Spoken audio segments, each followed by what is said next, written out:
Hello বন্ধুরা, বুঝতেই পারছো আমি লোকাল ট্রেনে উঠে গেছি। তারপর আমার শাশুড়ি, আমার ছেলে লোকাল ট্রেনে আমরা শিয়ালদা চলে যাচ্ছি। তারপরে এই দুরন্ত এক্সপ্রেসে উঠে যাচ্ছি।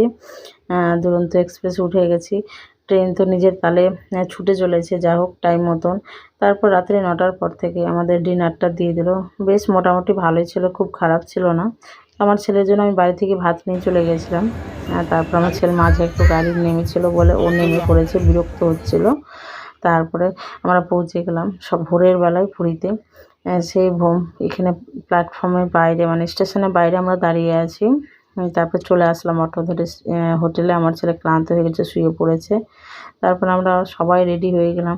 মানে কখন মানে মনটা ছটফট করছে কখন যাব সমুদ্রে বিচে, না যে সমুদ্রে স্নান করবো। আমার শাশুড়ি আমার মাকে নিয়ে অনেক কীর্তি করলাম বিচের মধ্যে। তারপর আমি জলের এদিক ওদিক উল্টা পাল্টা যা পারি করেই যাই।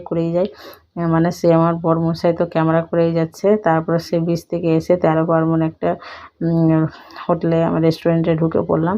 আমার বাবা, আমার শাশুড়ি, আমার মা, সবাই আমরা বাঙালিয়ানা খাবার খেলাম। বেশ বেশ ভালোই ছিল খাবারটা, খুব খারাপ ছিল না, খেতে ভালোই লাগলো। তারপর আমরা ওখান থেকে বেরিয়ে একটু রেস্ট করে আবার সন্ধ্যাবেলা বিচের উদ্দেশ্যে চলে গেলাম। আমার ছেলে তো খেলনা নিয়ে বিচের উদ্দেশ্যে খুব পাগল হয়ে গেছে বালির মধ্যে খেলতে পেরে। তারপর একটু ক্যামেল রাইড করলাম। সে আমার ছেলে কিছুতে উঠবে না, ও প্রচুর ভয় করছিল। যা হোক ভয় করলো, করুক। তারপরে আমার হাজব্যান্ড পিছনে বসেছিল, যেহেতু ক্যামেলটা উঁচু নিচু হচ্ছিলো, দুল ছিল, ওর বলছে যে আমার পেটে পেন করছে, ব্যথা করছে, নামাও আমার ভয় পাচ্ছি। তো যাই হোক, আমার হাজব্যান্ড ছিল, অতটা ভয় লাগছিল। তারপর আমার হাজব্যান্ড হর্স রাইড করেছে।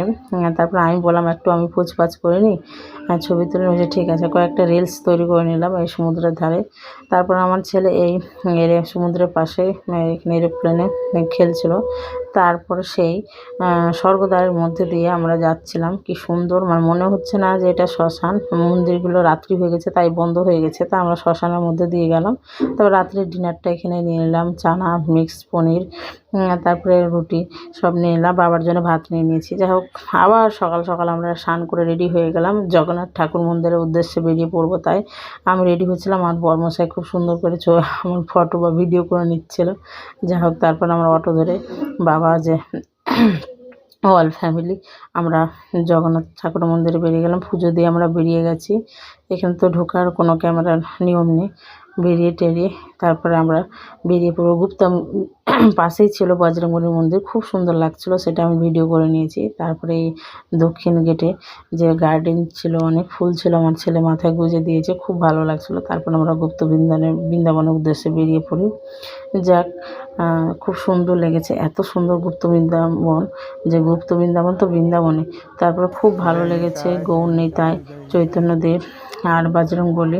এখানে ছোট একটা পুকুর আছে, হাতি, তারপরে ক্রোকোডাইল, পদ্মের মানে পুকুর, এত ভালো লেগেছে, খুব সুন্দর। তারপরে এই সন্ধ্যা পড়ে গেছে তো চৈতন্যদেবের নিচে আমরা ছবি তুলছিলাম।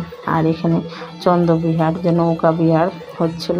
কেমন হয়েছে ভিডিওটা অবশ্যই আমাকে কমেন্ট বক্সে জানাবে বন্ধুরা। টাটা।